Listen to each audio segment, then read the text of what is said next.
కాకుండా పాపానికి మీరు దూరముగా ఉండి పరిశుద్ధంగా బ్రతకటమే దేవుని చిత్తం. చప్పట్లు కొట్టి దేవుని నామాన్ని మహిమపరచండి గట్టిగా.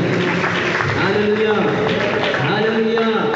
పాపానికి దూరముగా ఉండి పరిశుద్ధంగా బ్రతకటమే దేవుని చిత్తం.